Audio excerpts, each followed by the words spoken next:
Conflicto de los siglos. Capítulo 11. La protesta de los príncipes.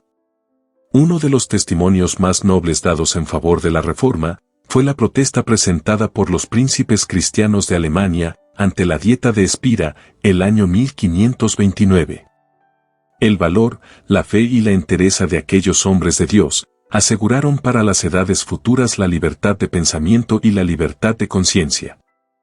Esta protesta dio a la Iglesia reformada el nombre de protestante, y sus principios son la verdadera esencia del protestantismo. Había llegado para la causa de la Reforma un momento sombrío y amenazante. A despecho del edicto de Worms, que colocaba a Lutero fuera de la ley y prohibía enseñar o creer sus doctrinas, la tolerancia religiosa había prevalecido en el imperio. La providencia de Dios había contenido las fuerzas que se oponían a la verdad. Carlos V se esforzaba por aniquilar la Reforma, pero muchas veces, al intentar dañarla, se veía obligado a desviar el golpe. Vez tras vez había parecido inevitable la inmediata destrucción de los que se atrevían a oponerse a Roma, pero, en el momento crítico, aparecían los ejércitos de Turquía en las fronteras del Oriente. O bien el rey de Francia o el Papa mismo, celosos de la grandeza del emperador, le hacían la guerra, y de esta manera, entre el tumulto y las contiendas de las naciones la Reforma había podido extenderse y fortalecerse. Por último, los soberanos papistas pusieron tregua a sus disputas para hacer causa común contra los reformadores. En 1526, la Dieta de Spira había concedido a cada estado plena libertad en asuntos religiosos, hasta tanto que se reuniese un concilio general. Pero en cuanto desaparecieron los peligros que imponían esta concesión, el emperador convocó una segunda dieta en Spira, para 1529, con el fin de aplastar la herejía. Quería inducir a los príncipes, en lo posible, por medios pacíficos, a que se declararan contra la Reforma, pero si no lo conseguía por tales medios, Carlos estaba dispuesto a echar mano de la espada. Los papistas se consideraban triunfantes. Se presentaron en gran número en Spira y manifestaron abiertamente sus sentimientos hostiles para con los reformadores y para con todos los que los favorecían.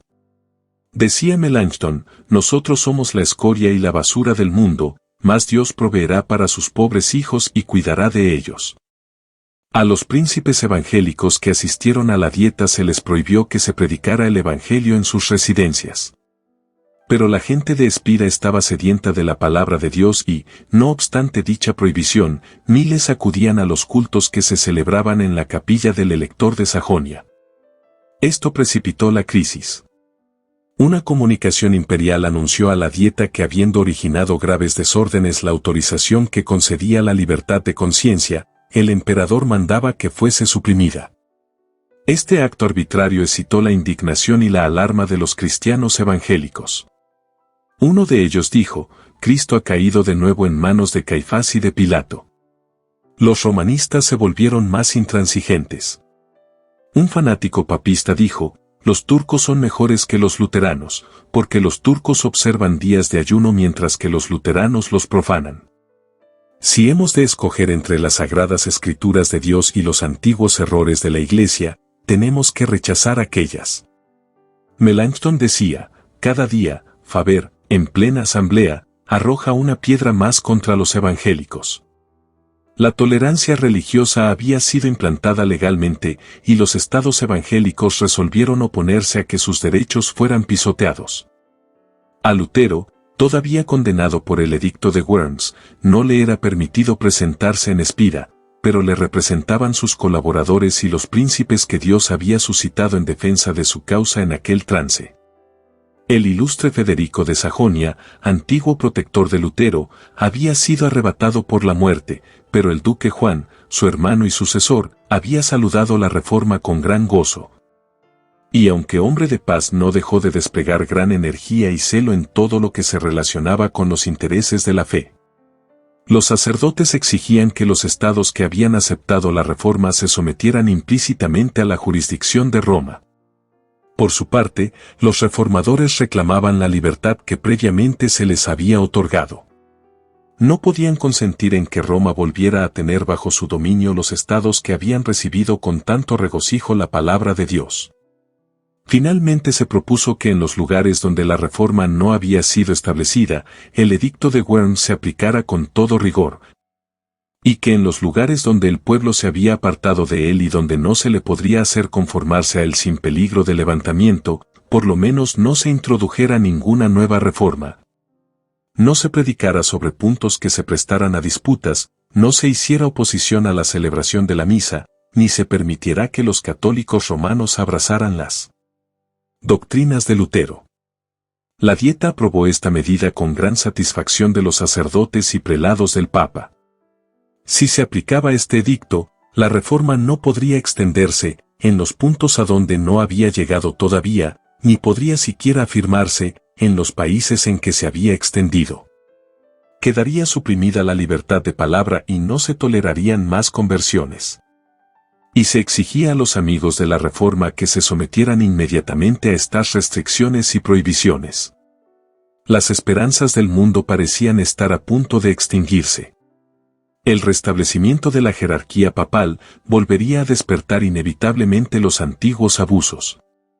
Y sería fácil hallar ocasión de acabar con una obra que ya había sido atacada tan violentamente por el fanatismo y la disensión. Cuando el partido evangélico se reunió para conferenciar, los miembros se miraban unos a otros con manifiesto desaliento.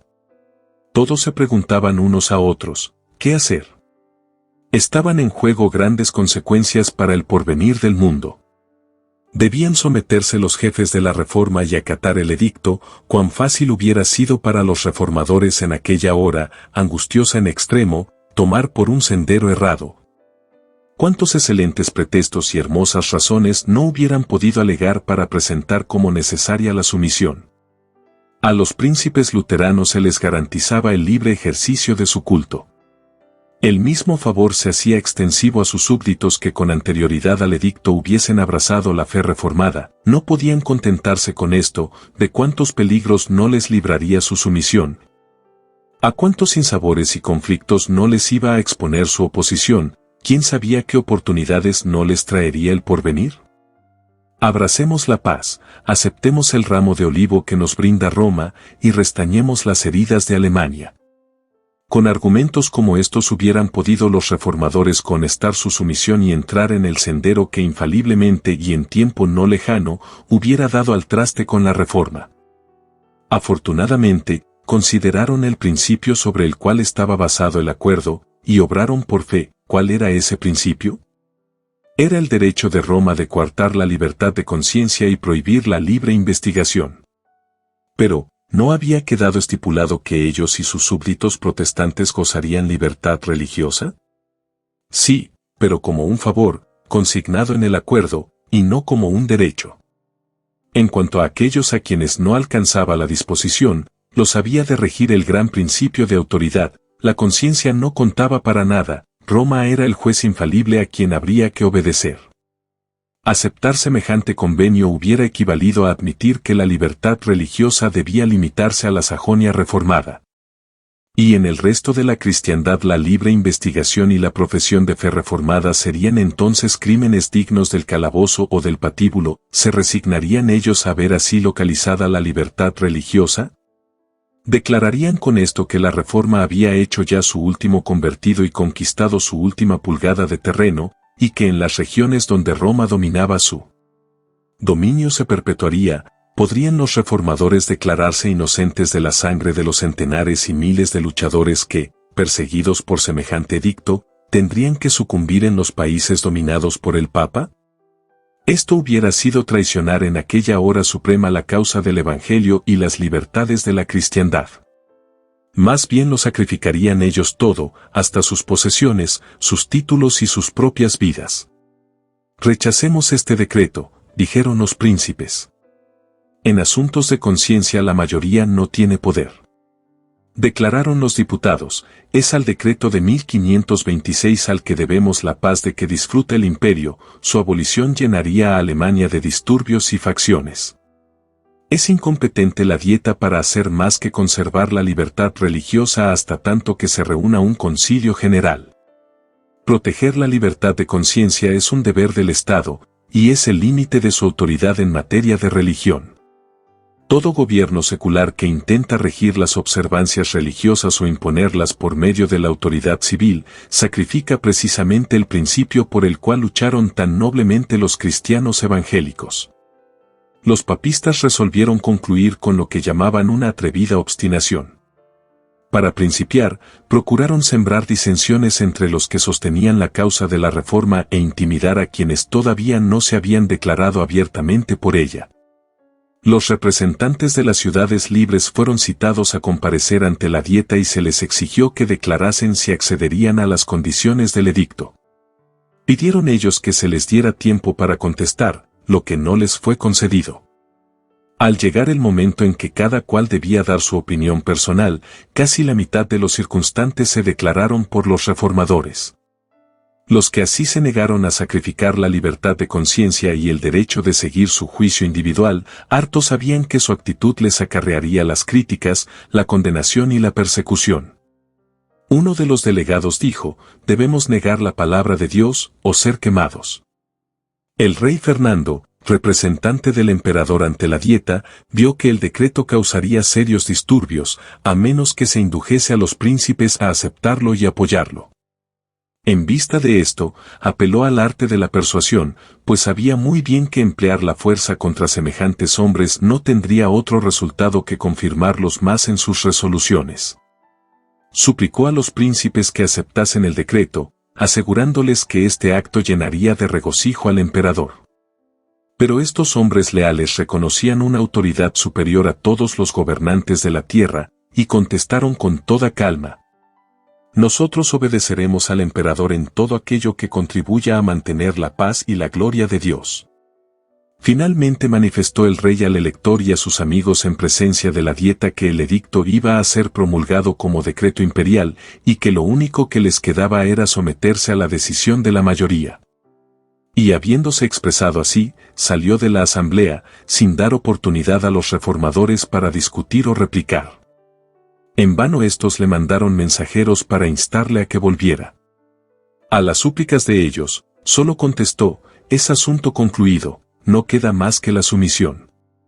El partido imperial estaba convencido de que los príncipes cristianos se aferrarían a las santas escrituras como a algo superior a las doctrinas y a los mandatos de los hombres. Sabía también que allí donde se adoptara esta actitud, el papado sería finalmente derrotado. Pero, como lo han hecho millares desde entonces, mirando las cosas que se ven, se lisonjeó de que la causa del emperador y del papa quedaba firme y muy débil la de los reformadores. Si estos solo hubieran dependido del auxilio humano, habrían resultado tan impotentes como lo suponían los papistas. Pero aunque débiles en número y en desacuerdo con Roma, tenían fuerza. Apelaban de las decisiones de la Dieta a la palabra de Dios y del emperador Carlos a Jesucristo, Rey de Reyes y Señor de Señores. Como Fernando se negara a tener en cuenta las convicciones de los príncipes, decidieron estos no hacer caso de su ausencia, sino presentar sin demora su protesta ante el Concilio Nacional. Formularon en consecuencia la siguiente declaración que fue presentada a la Dieta.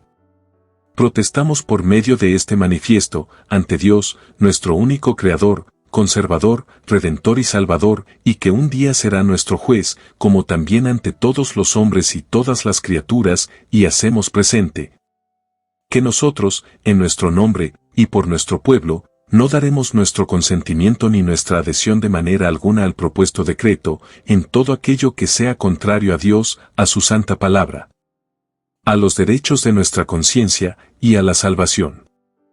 ¿Cómo ratificar nosotros este edicto? No podemos admitir que cuando el Dios Todopoderoso llame a un hombre a su conocimiento, no se le permita abrazar este conocimiento divino. No hay doctrina verdadera sino la que esté conforme con la palabra de Dios. El Señor prohíbe la enseñanza de cualquiera otra doctrina. Las Santas Escrituras deberían explicarse con otros textos más claros. Este santo libro es, en todo cuanto es necesario al cristiano, de fácil interpretación y propio para suministrar luces. Estamos resueltos, por la gracia divina, a mantener la predicación pura y exclusiva de la palabra de Dios sola, tal como la contienen los libros bíblicos del Antiguo y Nuevo Testamento, sin alteraciones de ninguna especie. Esta palabra es la única verdad, es la regla segura de toda doctrina y de toda vida, y no puede faltar ni engañarnos. El que edifica sobre este fundamento estará firme contra todos los poderes del infierno, mientras que cuanta vanidad se le oponga caerá delante de Dios. Por tanto, rechazamos el yugo que se nos impone. Al mismo tiempo esperamos que Su Majestad Imperial se portará con nosotros como príncipe cristiano que ama a Dios sobre todas las cosas, y declaramos que estamos dispuestos a prestarle a Él lo mismo que a vosotros. Graciosos y dignísimos señores, todo el afecto y la obediencia que creemos deberos en justicia. Este acto produjo honda impresión en el ánimo de la dieta. La mayoría de ella se sorprendió y alarmó ante el arrojo de los que suscribían semejante protesta. El porvenir se presentaba incierto y proceloso. Las disensiones, las contiendas y el derramamiento de sangre parecían inevitables. Pero los reformadores, firmes en la justicia de su causa y entregándose en brazos del Omnipotente, se sentían fuertes y animosos. El acto estaba consumado. Grabado quedaba en la memoria de millares de hombres y consignado en las crónicas del cielo, de donde ningún esfuerzo humano podía arrancarlo. Toda la Alemania evangélica hizo suya la protesta como expresión de su fe. Por todas partes la consideraban como prenda de una era nueva y más halagüeña. Uno de los príncipes expresóse así ante los protestantes de Espira, que el Todopoderoso, que os ha concedido gracia para que le confeséis enérgicamente, con libertad y denuedo, se digne conservaros en esta firmeza cristiana hasta el día de la eternidad. Si la Reforma, después de alcanzado tan notable éxito, hubiese contemporizado con el mundo para contar con su favor, habría sido infiel a Dios y a sí misma, y hubiera labrado su propia ruina. La experiencia de aquellos nobles reformadores encierra una lección para todas las épocas venideras. No ha cambiado en nada el modo en que trabaja Satanás contra Dios y contra su palabra. Se opone hoy tanto como en el siglo XVI a que las Escrituras sean reconocidas como guía de la vida. En la actualidad los hombres se han alejado mucho de sus doctrinas y preceptos, y se hace muy necesario volver al gran principio protestante, la Biblia, únicamente la Biblia, como regla de la fe y del deber. Satanás sigue valiéndose de todos los medios de que dispone para destruir la libertad religiosa. El mismo poder anticristiano que rechazaron los protestantes de Espira procura ahora, con redoblado esfuerzo, restablecer su perdida supremacía. La misma adhesión incondicional a la palabra de Dios que se manifestó en los días tan críticos de la Reforma del siglo XVI es la única esperanza de una reforma en nuestros días. Aparecieron señales precursoras de peligros para los protestantes, juntamente con otras indicadoras de que la mano divina protegía a los fieles. Por aquel entonces fue cuando Melanchthon llevó como escape a su amigo Simón Grigno por las calles de Espira, rumbo al Rin, y le instó a que cruzase el río sin demora. Admirado Grigno, deseaba saber el motivo de tan repentina fuga. Melanchthon le contestó, un anciano de aspecto augusto y venerable, pero que me es desconocido. Se me apareció y me dio la noticia de que en un minuto los agentes de la justicia iban a ser despachados por Fernando para arrestar a Grigno. Durante el día, Grigno se había escandalizado al oír un sermón de Faber, eminente doctor papista, y al fin de él le reconvino por haber defendido ciertos errores detestables. Faber disimuló su enojo, pero inmediatamente se dirigió al rey y obtuvo de él una orden de arresto contra el importuno profesor de Heidelberg. A Melanchthon no le cabía duda de que Dios había salvado a su amigo enviando a uno de los santos ángeles para avisarle del peligro. Melanchthon permaneció en la ribera del río hasta que las aguas mediaran entre su amado amigo y aquellos que le buscaban para quitarle la vida. Así que le vio a salvo, en la ribera opuesta, exclamó, ya está fuera del alcance de las garras de los que tienen sed de sangre inocente. De regreso en su casa, se le dijo a Melanchthon que unos emisarios habían estado buscando a Grigno y registrándolo todo de arriba a abajo. La reforma debía alcanzar mayor preeminencia ante los poderosos de la tierra. El rey Fernando se había negado a oír a los príncipes evangélicos, pero iban a tener estos la oportunidad de presentar su causa ante el emperador y ante la asamblea de los dignatarios del Estado y de la Iglesia. Para calmar las disensiones que perturbaban al imperio, Carlos V, un año después de la protesta de Espira, convocó una dieta en Augsburgo, manifestando que él mismo la presidiría en persona. Y a ella fueron convocados los jefes de la causa protestante. Grandes peligros amenazaban a la Reforma, pero sus defensores confiaron su causa a Dios y se comprometieron a permanecer firmes y fieles al Evangelio. Los consejeros del elector de Sajonia le instaron a que no compareciera ante la dieta. Decían ellos que el emperador pedía la presencia de los príncipes para atraerlos a una trampa. ¿No era arriesgarlo todo, eso de encerrarse dentro de los muros de una ciudad, a merced de un poderoso enemigo? Otros en cambio decían, si los príncipes se portan con valor, la causa de Dios está salvada. Fiel es Dios y nunca nos abandonará, decía Lutero. El elector y su comitiva se encaminaron a Augsburgo. Todos conocían el peligro que les amenazaba y muchos seguían adelante con triste semblante y corazón turbado. Pero Lutero, que los acompañara hasta Coburgo, reanimó su débil fe cantando el himno escrito en el curso de aquel viaje: Castillo fuerte es nuestro Dios. Muchos lúgubres presentimientos se desvanecieron y muchos corazones apesadumbrados sintieron alivio al oír las inspiradas estrofas. Los príncipes reformados habían resuelto redactar una exposición sistemática de sus opiniones, con pruebas de las Santas Escrituras, y presentarla a la dieta, y la preparación de ella fue encomendada a Lutero, Melanchthon y sus compañeros. Esta confesión fue aceptada por los protestantes como expresión genuina de su fe, y se reunieron para firmar tan importante documento. Fue esta una ocasión solemne y decisiva. Estaban muy deseosos los reformadores de que su causa no se confundiera con los asuntos políticos, y creían que la reforma no debía ejercer otra influencia que la que procede de la palabra de Dios. Cuando los príncipes cristianos se adelantaron a firmar la confesión, Melanchthon se interpuso, diciendo, a los teólogos y a los ministros es a quienes corresponde proponer estas cosas. Reservemos para otros asuntos la autoridad de los poderosos de esta tierra. No permita Dios, replicó Juan de Sajonia, que sea yo excluido. Estoy resuelto a cumplir con mi deber, sin preocuparme de mi corona. Deseo confesar al Señor. Mi birrete y mi toga de elector no me son tan preciosos como la cruz de Cristo. Habiendo dicho esto, firmó. Otro de los príncipes, al tomar la pluma para firmar, dijo, si la honra de mi Señor Jesucristo lo requiere, estoy listo para sacrificar mis bienes y mi vida. Preferiría dejar a mis súbditos, mis estados y la tierra de mis padres, para irme bordón en mano, prosiguió diciendo, antes que recibir otra doctrina que la contenida en esta confesión. Tal era la fe y el arrojo de aquellos hombres de Dios. Llegó el momento señalado para comparecer ante el emperador. Carlos V, sentado en su trono, rodeado de los electores y los príncipes, dio audiencia a los reformadores protestantes. Se dio lectura a la confesión de fe de estos.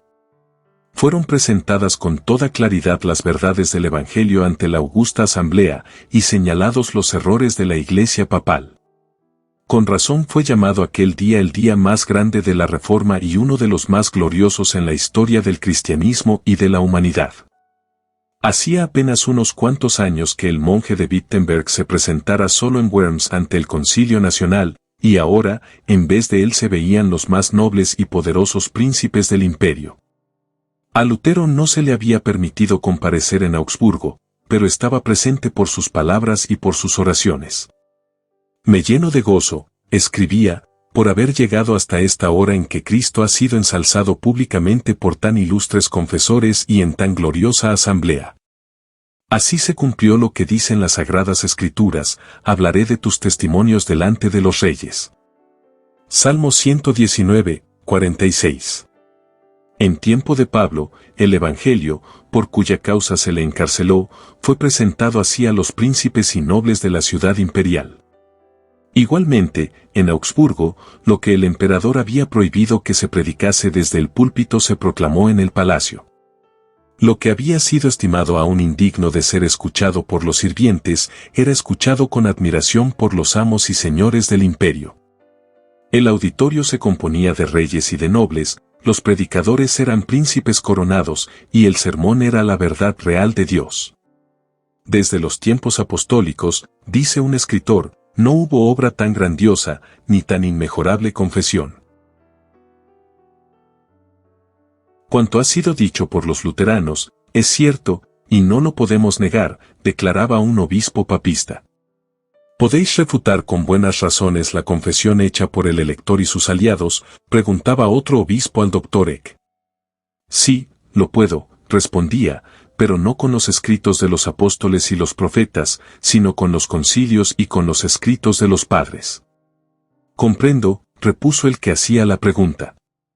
Según su opinión, los luteranos están basados en las escrituras, en tanto que nosotros estamos fuera de ellas.